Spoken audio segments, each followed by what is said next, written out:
Route 97, across from the Bushy Park Elementary School. I guess we'll call this Indiscriminate Howard County Log Cabin. Take one.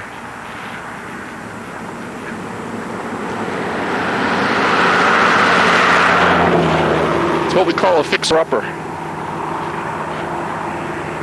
you get shots of Albert Francis? Oh, yeah.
Made with Alice Cornelissen just this morning.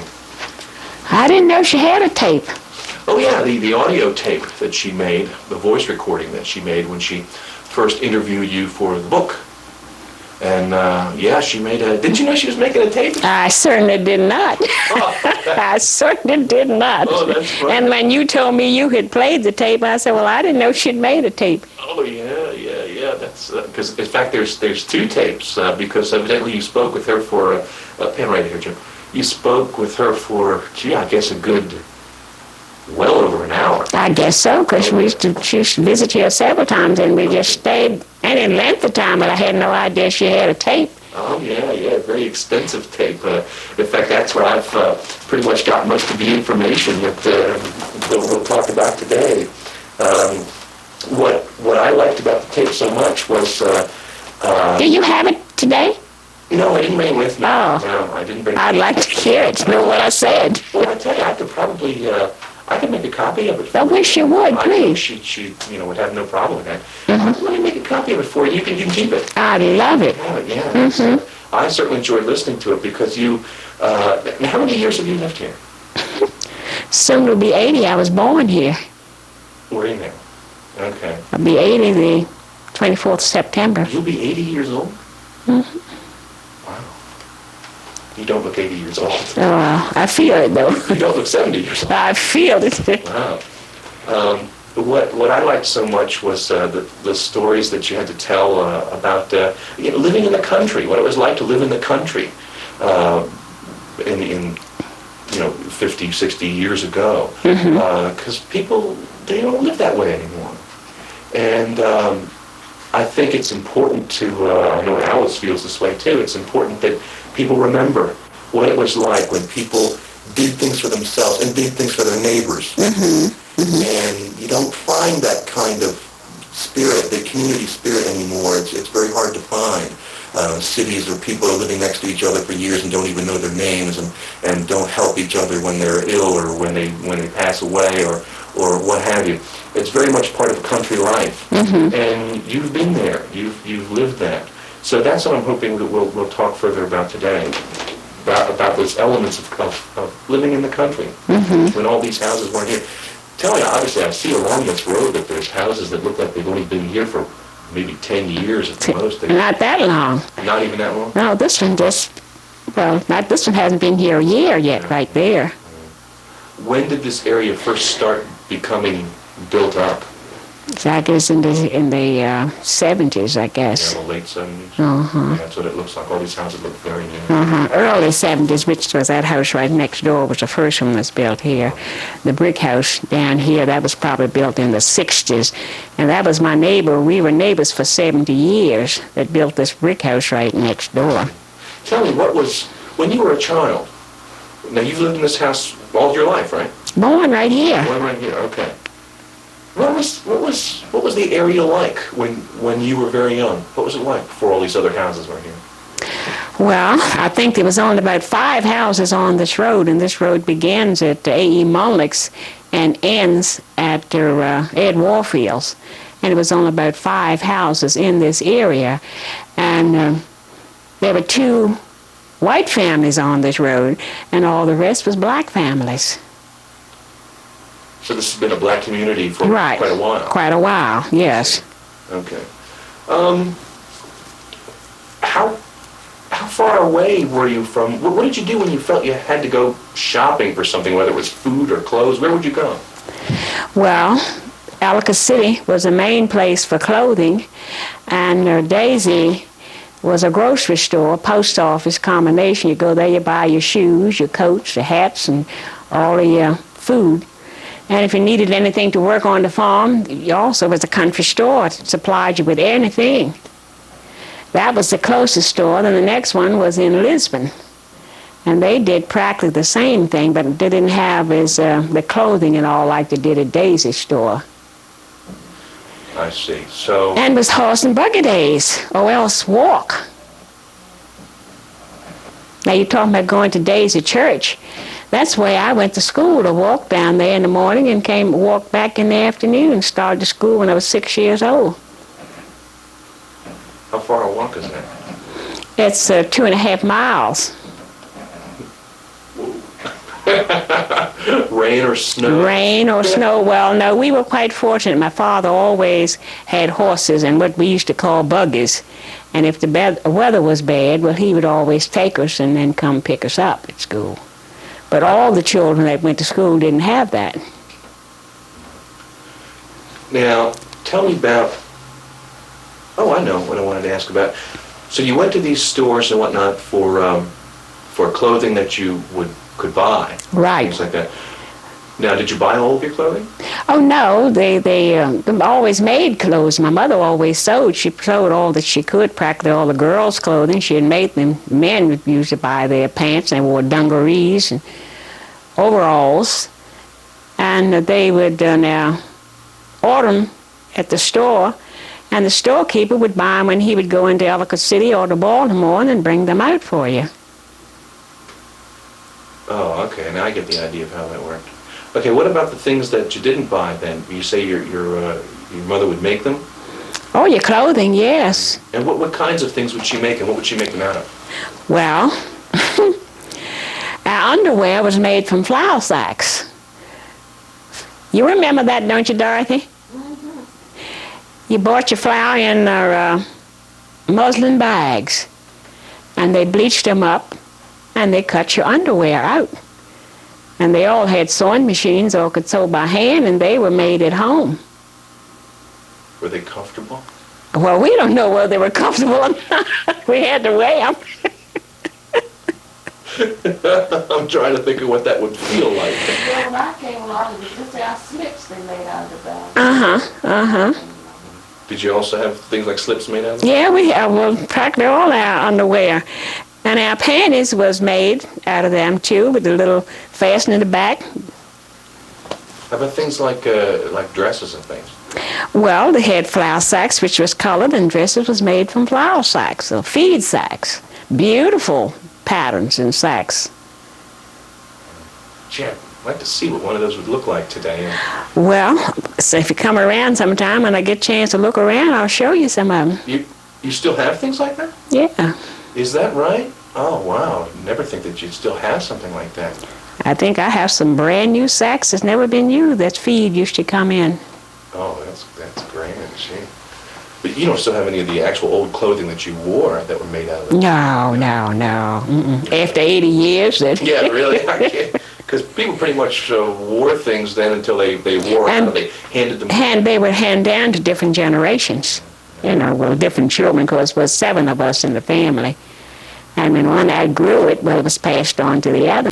And they would butcher them, but as you said, it was always neighbors. They worked together. They'd have a certain day, and probably 3 or 4 neighbors would bring the hogs at one place, and they would kill. They had big cast iron pots that they filled with water, and they'd build a fire under that pot, and they would put stones in that fire and heat them, and then that was put in the water to get the water hot enough to scald the hog. And after the hog was scalded, they would scrape the hair off of the hog, and it was hung up on a pole to get coal so they could cut it up. Then it was all cut up in pieces of hams and shoulders and spare ribs and all like that. And then it was packed down to be cured after so many days. And after it was cured, well then, in those days, they used to use salt, a lot of salt and brown sugar. And then they'd hang it up in the smokehouse. That little house right out there was my father's smokehouse. Well, not that one, but it was one that answered the same purpose. And then they smoked it with hickory wood for so many days before it was fit to use. And we ate pork every day, practically 3 times a day. Now it's not supposed to be good for you. Is that right? So you ate a lot of pork? Right. That's what we had, was pork and chickens, because we raised our own chickens, had our own eggs, and pork. So how, without refrigeration, how would you keep a lot of foods, particularly meats? You say they were cured, right? Well, we had the colder winters then than what we have now. Because we'd have snow that come on the grounds back in here in November, and you wouldn't see the ground no more until April. It would be covered.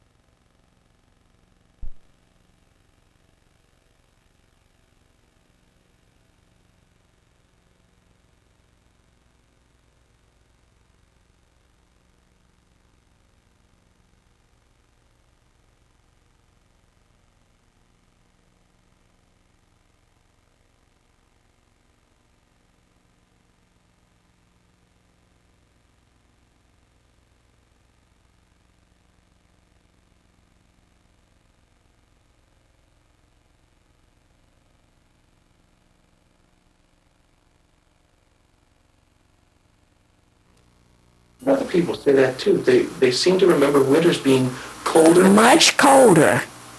And having more snow too. I wonder why we don't have that now. Well, I guess the climate is just changing. The equator is revolving. Oh, yes. And pollutants and things in the air. All this Heat. pollution and all is terrible. That must have a lot to do with it, because those particulates in the air hold the heat. Mm-hmm. And don't let the air get cold enough in a lot of cases. And what we usually get during winter is rain now. Used to be snow. Right. I guess that's the answer, right? And you was asking, how did the people keep things in those days? In those days, they had what they call ice houses. This hole was dug in the ground, probably as large as this room, and so many feet down. And then they would start December and January, they'd start hauling ice. It would be froze that thick. I don't think they started cutting ice until it was 12 inches thick. And then they hauled it to these homes, and they put it in the ground, and it was covered with straw, and you'd have ice until June or July. And it would just keep in the ice house? It would just keep in the ice house. Without melting? Right. Well, a portion would melt, but they'd usually have enough left over to last them, practically through the summer. And then if you didn't have any ice in the summer, well, then they used to have what they call the dairy. The stream of water would run through this building, and that's where you kept your milk and your butter and your cream.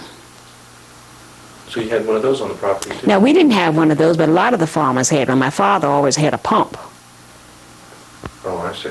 and we pumped our water from the well. Oh, I see. So the house had no running water back then? No running water, no. So you... We didn't have running water here until in the 70s. No, 50s. We came back in the 50s. And where was the pump for that? Right there on the porch. And it went down to... In the ground. Well. Uh-huh. And it had the handle, and you pumped your water and it come out. Delicious, nice, cold water. And you'd use that water for everything, right? Everything, right. And the ones who didn't have a pump, they would visit your neighbors. You go there and get what water you wanted. Or there used to be springs that would be in fields. People would go get water from the springs. But they all with the cultivation. I don't think there's any springs around in the area now. Now, there is a spring up at their Poplar Spring. You say you've been up to that church. There was a spring up there. Did you see the spring? Haven't, no. Tell me about that spring. I don't know too much about it. I just noticed when you pass just below the church, it's a sign there. It said Poplar Springs. Oh, and, take a look for that. and it has a spring there that it's all cemented up. I don't know whether the water's fit to use or not, or whether it's just, a sentiment. But Poplar Springs still have a spring up there. I guess that's how it goes. It's on Hardy Road, I think, that goes through from... And there's a sign on the side of the road saying it was there? Okay, I'll look for that. Yeah. See if I can find that. But when you go at 144 to go to Poplar Spring, then you look on the left-hand side, you'll see a little sign, a cement casing. Okay. It says Poplar Springs. Okay. Are you telling me about... The days, and then he'd always use this hickory wood, and that had to be... This fire would have to go for so many days before it would be cured enough to, to use and to keep from one year to the other. And that meat would hang up in the meat house, and sometimes they would have those hams that would be 1 or 2 years old. Now, when you got ready to use it, what would you do? You would have to soak it. It would have to be soaked probably 24 hours, maybe 48 hours, because it had so much salt contents in it.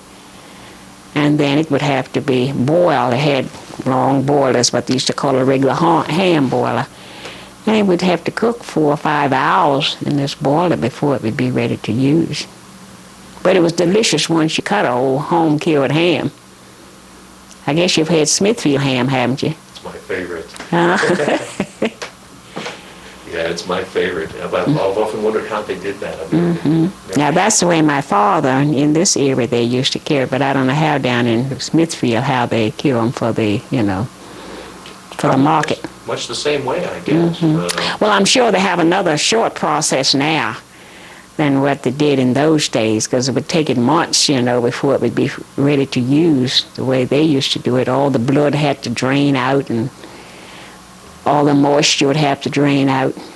Yeah, my understanding is essentially you use the salt to take the moisture out, and then without the moisture you can pretty much keep it for a long time. Right. You re-soak it to put the moisture back into in. it. Right. Now, and after you soaked it, how would you cook it or prepare it after that? Oh, after it was soaked, but then you would, as I said, you'd use this ham boiler to boil it in. It would have to boil so many hours till it got done. And then after it would get cold, well, then you could, slice it and just use it, slice off whenever you want a piece of ham. Now, you wouldn't bake it after that, would you? Well, you could if you wanted to. Some people would just like to dress them up. They'd put brown sugar and pineapples and cherries and all like that on and have them decorated up beautiful, just like they do the Smithfield hams. But in the just your home use or around the farms, they didn't always go to the trouble of browning it or baking it and making it real fancy. They would just slice off it, and whenever they wanted to slice a ham, they'd just go and slice off it. And often they used to slice them raw and have ham and eggs, particularly for Easter. That would be a great breakfast. Have a nice slice of ham and nice egg cooked in that ham fat. Now I'm hungry. You had to go and say that. Yeah, I love Smithfield ham. That's my favorite.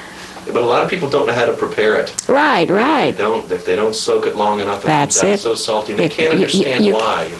It hasn't been soaked long enough. Yeah, they didn't do it right. That's a shame to ruin a really nice game.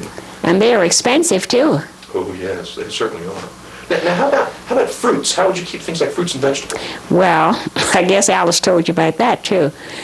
My father used to always back down, dig it in the ground again. He would dig what they called a kill in the ground. He dug it so many feet. Then he would line it with straw. And then he would, whatever vegetables he wanted to get in there, his potatoes, his apples, his carrots, or whatever fruit or vegetable that he raised in the garden, he had just like a little nest. He'd have a pile there and all around in this kill. And then it was covered with straw. And then the dirt was mound up over just like a grave. And then he always had two. He'd open one at Thanksgiving and one at Easter. And that's where we'd have a fresh vegetable, what my mother had in can and put in the cellar. That was our vegetables for the winter. I mean this would be done like out in the yard or... Yeah, right out here in the yard. Right, that's true. And things would... And then what would they be like when you pull them out? Just like to come on the ground when you take them out of your garden. Beautiful. Wow, it sounds like things stay fresher longer that way than they do in a modern refrigerator. In the refrigerator, right. I wonder why that is. The ground, I guess, the moisture from the ground, I guess. I don't know.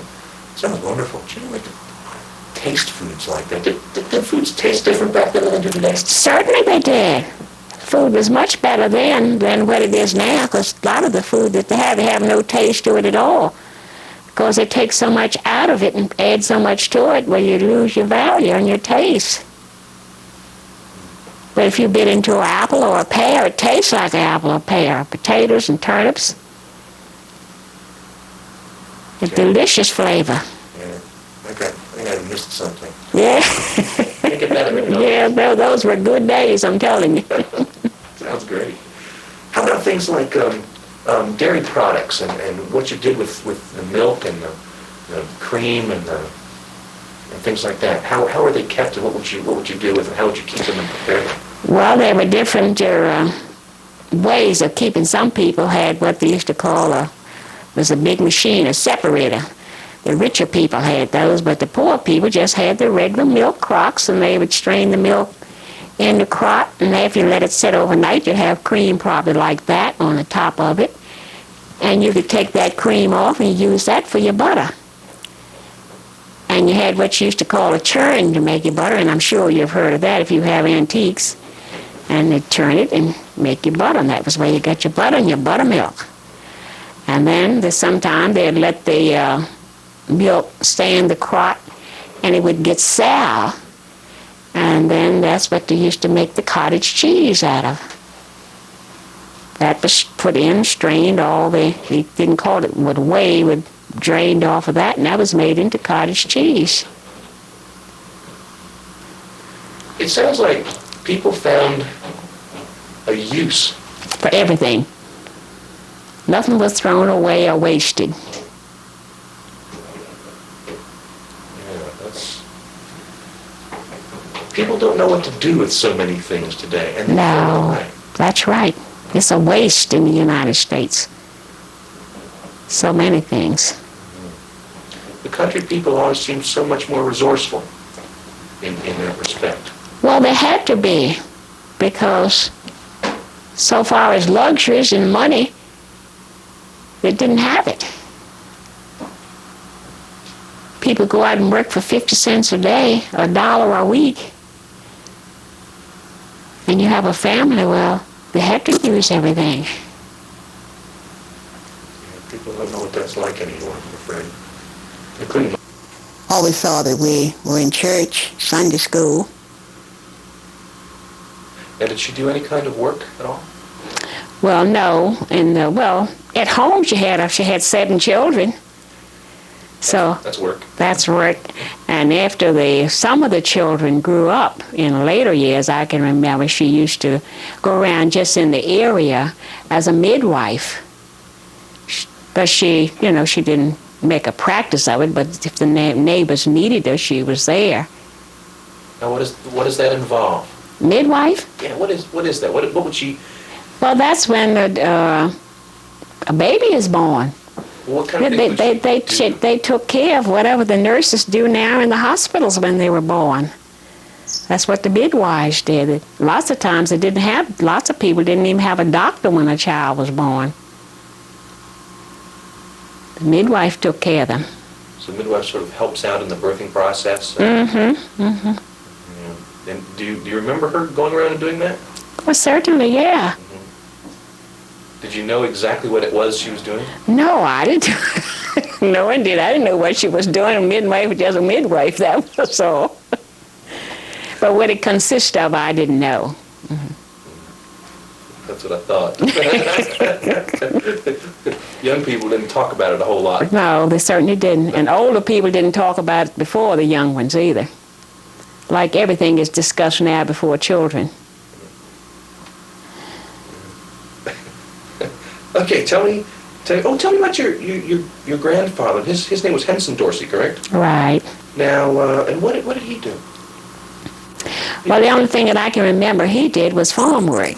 That's practically what anybody did in the country areas then, was nothing but farm work. They would have to go out and they'd cut wheat, cut corn, shuck corn. I guess shucking corn is something probably you don't know anything about. That's the husk that's on the corn. Do you know anything about that? A little bit. All right. Well, that was their work that they had to do. Take care of people's stock. But my grandfather and father both did all farm work. Now, my father used to be, one of his main jobs was when people would thrash. He used to be what they call a straw ricker, I guess. You know, how to put the straw up in those big piles. It was a certain way it had to be placed. So when it rained, the straw wouldn't get wet or anything. You know, like sometime it rained, it would go right down in the middle, and all the straw would rot or mildew. Yeah, I guess it would rot. Yeah. But there was a certain way it should be placed as it came out of the thrash machine, from what I can understand. And when people would thrash, he had certain places that he went for year to year that ricked straw for people. Now, did he work on his own farm, or? Well, we only had 5 acres. And used to have to make it up overnight, and we'd use an yeast cake, and it would have to rise up, you know, before you could use it. Well, if I get that the same way that y'all used to have, that sounds like it's worth trying. I don't know where you can find it. Yeah. I don't know either. Maybe some country store might have it now. I don't know. Yeah. I'll have to investigate that, see if I can find that. Okay, now your father's name was Channing, is that correct? You're right. Now, I know what I wanted to ask you about. A lot of men used to belong to a lodge called the Oddfellows. Yes, Tell me about the Oddfellows and perhaps what your father had to do with them. Well, now, I really don't, it was more of a secret organization, so I really don't know what they did more than to be neighbors and friends to each other. I mean, if anybody needed help, they would always go and help each other. It was more like a secret organization. Did they ever have any kind of sort of like community activities that you remember? Oh, yeah. Like what? They used to have the country picnics. They had a brass band. They used to play. Well, my father's pictures in that book there with one of his uniforms on, and they would, you know, dress up in their uniforms. Had certain days they would have a picnic, and everybody would come from all over the Howard County and have a big celebration.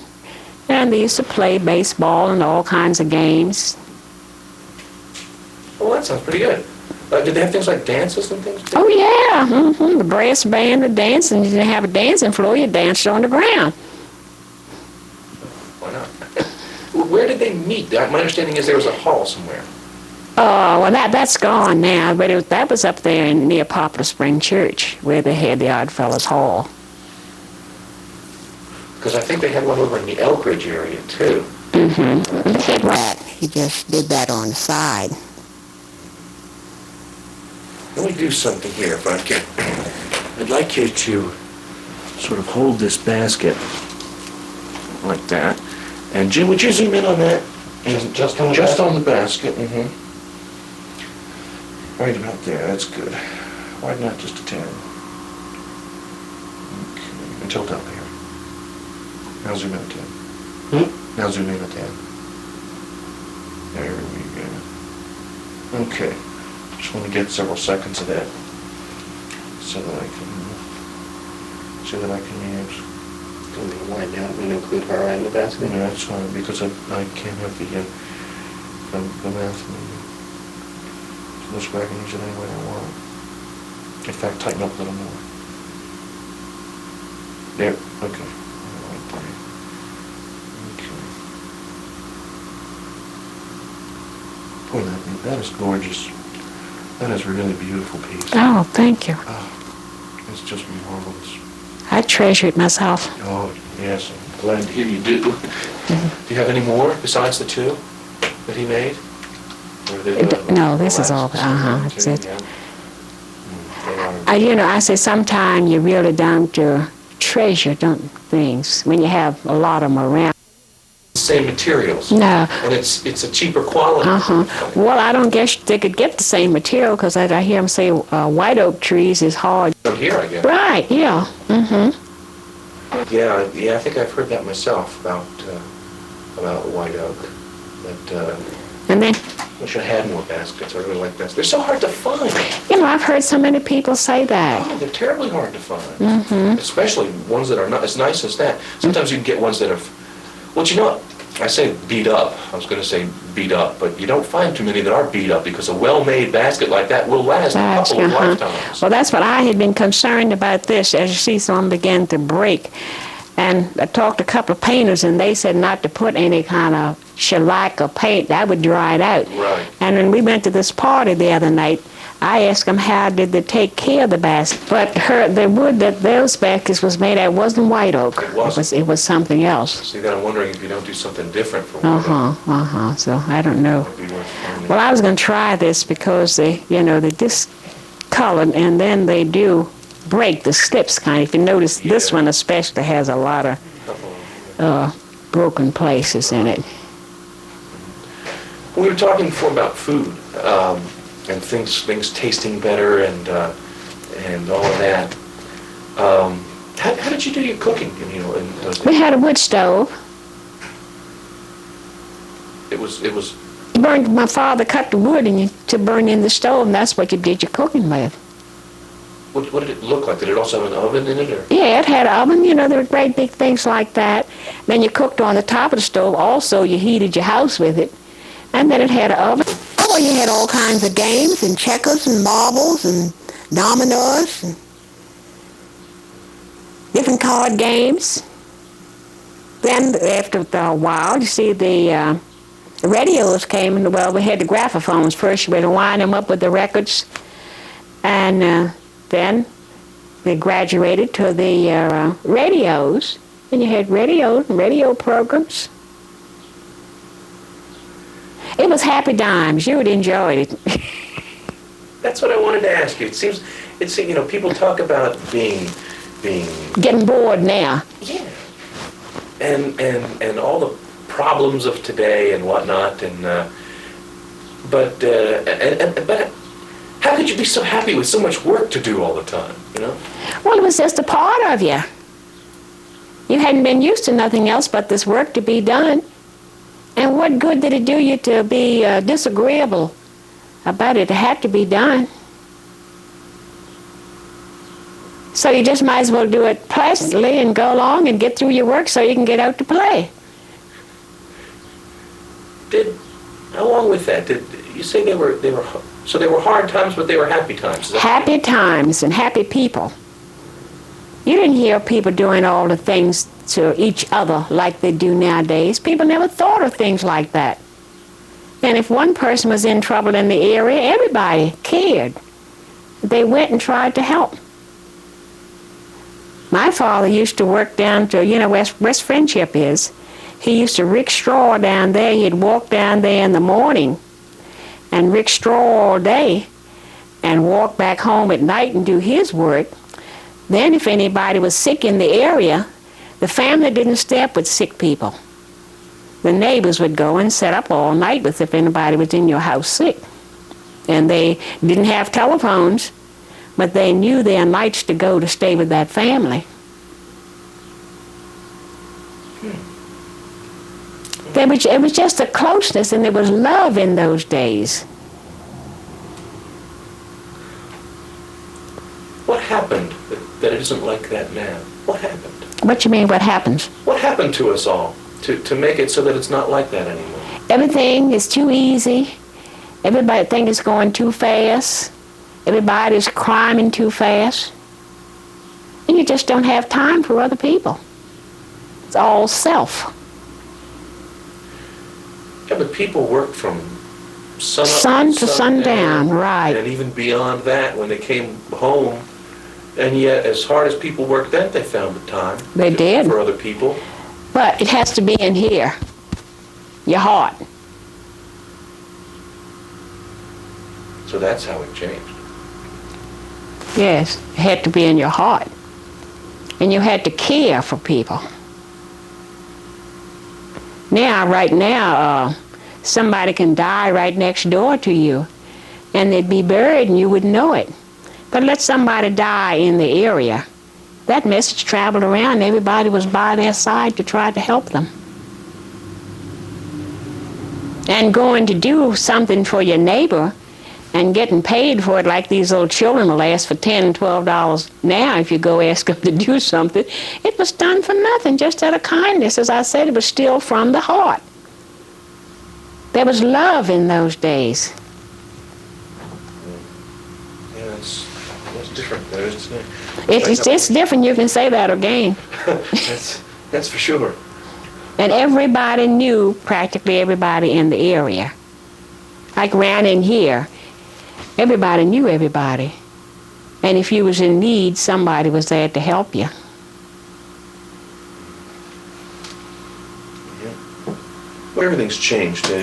It's changed. We had like 5 houses on this road back when you were a child. Is that right? Mm-hmm. Yeah, just about, maybe. Okay. Well, I'll say, yeah, about 5 or 6, not much more, because it was 3 right in this area. My father, my grandfather, my aunt was right in this road. Mm-hmm. And then there was another family up the road.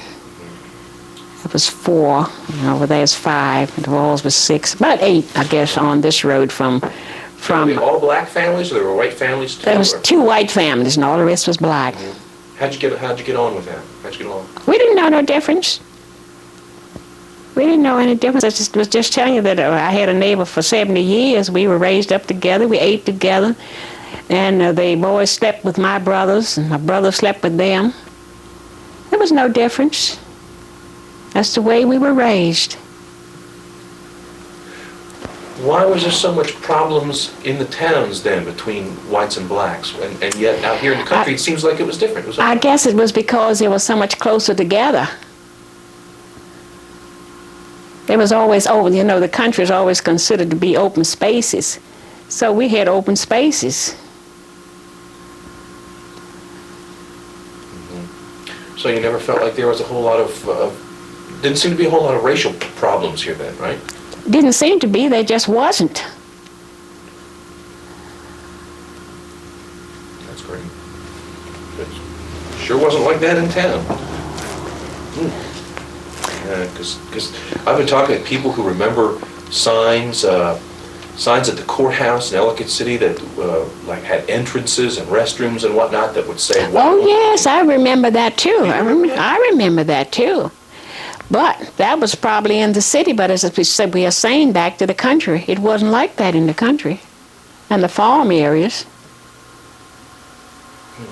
I never realized. If you had sickness in your family, well, my family would go to you. And if my family had sickness, your family would come and do whatever they could to help. And you say people would like sit up with people? If they were sick. Just be there for them? Yeah, in case it was a need or the family wanted anything. If the majority of the country people were that way. Like for the children to enjoy their homes. Mm-hmm. Even though... Was the work itself enjoyable? I mean, did you have... Of course you had fun doing work. You get to have something to do, a chore to do, and one see who could get it done, get theirs done first. Sort of turn it into fun. Mm-hmm. What Right. children will do anyway. Right, Everything. right. Tell me, were there ever any kind of instances when sort of the whole area, the whole community would get together, like on 4th of July or anything like Yes, indeed. that? And what would go on at things like that? And which occasions would there be? Would 4th of July be one of them? Yeah, the 4th of July, and then the churches, as I said, and used to have the picnics. And everybody would try to go there and probably see people you hadn't seen for 2 or 3 years. Come from Montgomery County, Frederick County, and all like that for that big day. Then when they had something in that other county, well, everybody would go to join in with them. And But there was activities and things that for people to go and enjoy. and it'd sort of be like picnics. Right, right. And then churches. And then neighbors and families used to just get together themselves. You didn't have to get out and run up and down the road the way the youngsters do now. How were Sundays spent? Well, you went to church, and you come home, you have your Sunday dinner, probably some of your friends would come in, then they always had something else at church we used to call Epith League, and you go back to church again at night, walking. And that was when the boys and girls had a chance to hold hands and walk. So it was just a pleasure doing anything, getting out together. It was just a pleasure. So that was where the boys and the girls met each other, huh? Yeah, mm-hmm. Do you remember that? Yeah. Yeah, going to church. So there was always something, But you didn't hear of as much crime and all as you do now. Because it seemed like people was too busy thinking about enjoying themselves and helping each other. I know what I wanted to ask you. You're talking about, much like the baskets, having things that people really value and treasure today, and you mentioned that you sort of didn't think about it that way years ago. They were just your baskets. Or Right, right. And you were starting. I think you had a bed or something that a rope slung bed. Oh yeah. Nobody wanted to sleep in it. Alice got that too, huh? Yeah, I know she told you that. Sure did. Yeah, I remember because I was just listening to it this morning, and it's called a tester bed. Yeah, had those high posts. High post tester bed. Mm-hmm. And oh boy, I tell you, I sure would love to have one of those now. In fact, you know what I'm going to do? I'm going to build a replica. Oh. I'm going to build one. Uh-huh. Because I love the 18th century and the colonial period, and that was the kind of bed they used then. Mm-hmm. And I plan to build one for my guest room at home. Mm. And Do you have a family? gee, it's too. Yeah, sort of. Uh-huh. yeah. I just always liked that style. And then when I heard on the tape that yours had gotten cut up for kindling wood. Right. Oh, my heart just sank because I was going to come here today and I wanted to see that and find out where it was because I wanted to take a look at it. Oh, you cut up for kindling wood. Oh, no. Oh, I want that. Well, springs had came out at that time, and nobody wanted to sleep on the rope beds. Yeah, my mother remembers sleeping on a rope bed, too. Mm-hmm. Mm-hmm. But now, boy, people will pay thousands of dollars for one of those now. Just, it's hard. But you know, when you're using something on a day-to-day basis, how do you know in 40 or 50 years that it's going to be a big collectible item like that? Right. You just don't know that. It's hard to think that anything that we use that's so disposable today that we throw away and won't notice is going to be collectible in 50 or 60 years. We'll hang on to this because it's going to be collectible in the year 2050. How do you know? Well, it has to be somebody that is interested in, those things. Yeah, that's for sure. It's hard to know. Because just like you remember years ago, you don't remember it either, but the children used to have a little bank, those cast-iron banks. Oh, yeah. And you know how expensive they are now. If you get a pig or a bear or something cast iron, you can pay $25 or $30 for it. And some of them are very intricate. They have all moving parts and hand painted. Right. Like that. Right. They're extremely collectible. Well, I think I've asked everything I wanted to ask. I don't think we left anything out. I don't think so either. No, I think we covered it all. Okay, But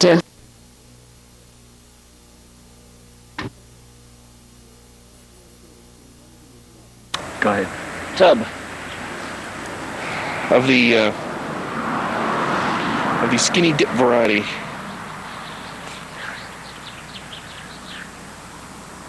Country wash tub.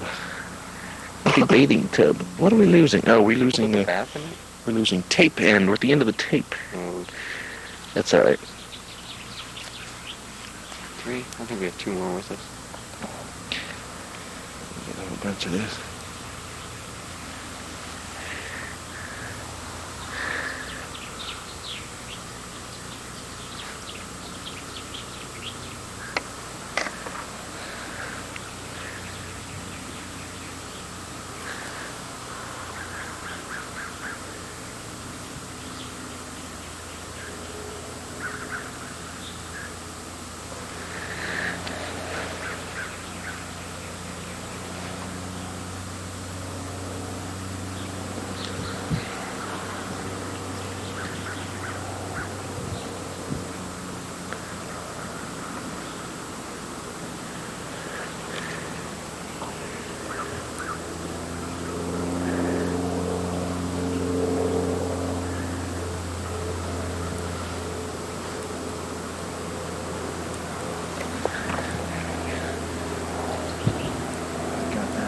Good shape.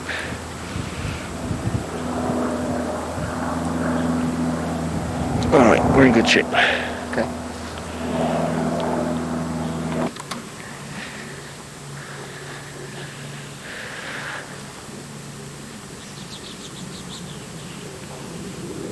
Such a pretty day. That's a nice one. It's even... This is, I know, siding. Yeah. This is Becky Thomas outhouse.